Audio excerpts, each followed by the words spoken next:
Welcome to Alchemy Wizard. I'm Tom. Okay, today we're going to talk about lasers and the green laser's dirty little secret.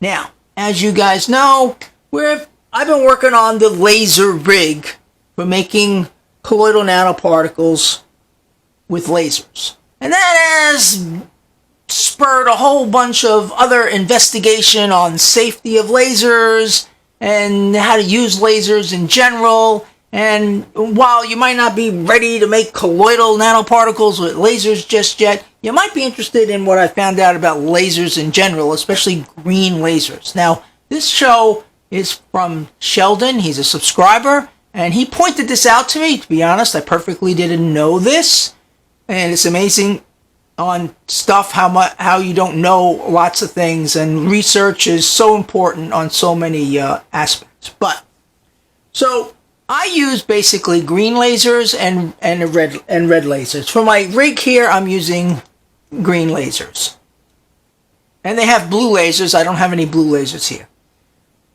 Now the way they make a red laser is they take a red laser diode, they stick it in here, and they put it through the lenses, and we get red laser coming out here. Now, blue lasers are done the same way. They use a blue laser diode, and there's really not a problem with that.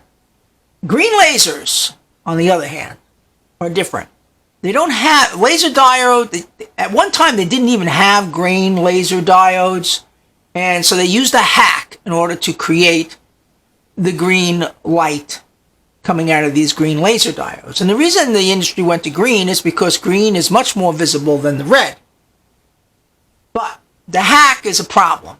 Now today, I've done some preliminary internet searches. They are coming out with just green laser diodes. They're brand new, they're relatively new and relatively expensive. So I wouldn't expect to see them in any products for a while. So if you have a green laser, and a lot of people you have a green laser, you just need to be aware of the precaution of this. Now the way the green laser works is they take an infrared laser and they double the frequency of the infrared laser with a lens, which then creates a green laser. Visible green laser. Now, what happens then is they're supposed to put an infrared filter at the other end of the green laser so that any infrared that might leak through, because these prisms that they use in here, they're not 100%. This green laser not only puts out the green laser light, it also puts out infrared laser light. And I have a video to demonstrate this. I apologize for the darkness of the video, but you'll see this is a little box that picks up on infrared signals and lights up a little red LED when it sees the signals. At first, I used a regular remote control, TV remote control, and you can see in the video, I push the button on the remote control, the red light lights up, showing that we have an infrared signal there. Then I took the red laser, and I shined the red laser on the infrared remote control, and the red light did not light. So there's no infrared coming out of the red laser, which there shouldn't be because it's just a red laser diode in here. Then I took the green laser and I shined that on my little infrared box, and guess what? It lights up. It emits infrared signal. So what does that mean? So that brought me into further investigation as far as laser glasses go. So these are the laser glasses I originally was recommending. They're inexpensive $15 laser glasses, and they will completely eliminate the green laser light. But you know what? They do not eliminate the infrared laser light. And I'll show you the video on that right here. You'll see that I shine the green laser through these red glasses, and the infrared light still lights up, indicating that we have infrared light reaching the infrared detector. Not very good for your eyes because you can't even see infrared light. You don't know the strength of this infrared light. Now, why does this infrared light leak out? Well, There are two main reasons. It's because the lens that's supposed to filter the infrared light out is a really cheap quality, or in some laser pointers, it's not there at all. Now, these glasses are much more expensive glasses. They're multi-laser glasses.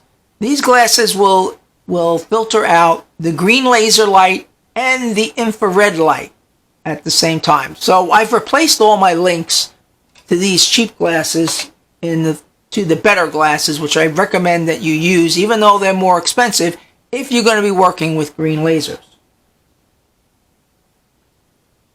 Just how much infrared signal does these green lasers leak out?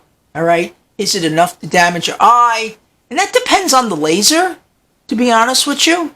It depends on the manufacturer of the laser and how much leaks out. Now, these little laser pointers, I did a very informal test on this green laser to see the potency of the infrared that it's pumping out at the end. And what I did was I took I'll show you the video. I took a dark pair of sunglasses. Which glasses?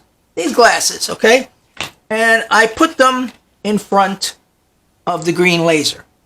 And I put it in front of the laser detector. And as you'll see, it detected a little bit of infrared laser stuff there. Not a lot, but something going through the dark sunglasses, which will limit infrared as well as all the other stuff. Then I took my remote control and I put that through the dark sunglasses, and look what happens here. You can see the light just brightens up and lights right up. That leads me to believe that laser leakage in the green lasers that I'm currently using is not very much. Because as you can see, the infrared, remote control infrared, lights that light up like it's no tomorrow. So I would say that the infrared emitted from these particular lasers is not horrible. But I still would recommend, without a doubt, the better glasses when you're working with lasers. Now, there's this thing with the red laser. All these laser pointers are supposed to be under 5 milliwatts. But guess what? Yeah, I did a close-up. Here's the label on the green laser. And you'll see it says under 5 milliwatts. Here's the label on the red laser. And you'll see what it says here. It says under 1,000 milliwatts. Now, I find it hard to believe that this red laser could produce 5,000 milliwatts. But it does indicate that this red laser might be more powerful than the green laser. In my opinion, you need to be careful with red lasers as well. Because I'm guessing that they boost the power in these red lasers so that they're more visible. Because red is not as visible to the naked eye. But now you're looking at a laser that's much more potent. So if we're going to use red lasers for any of our work, we're going to need red laser glasses as well. Now, I don't have any red laser glasses here. That's something else that I have to put on the shopping list when I order more of the red lasers so that I can do testing on the colloidals for the red lasers. But I wanted to share with you the dirty little secret on green lasers so that you are aware of it. I wasn't aware of it. Thanks, Sheldon, for making us aware of it. And be very careful when using lasers in whatever it is that you're using lasers for. So, as always, careful is good. And if you made it to the end of this video, you earned yourself cool. I'm Tom, Alchemy Wizard. I will talk to you guys soon.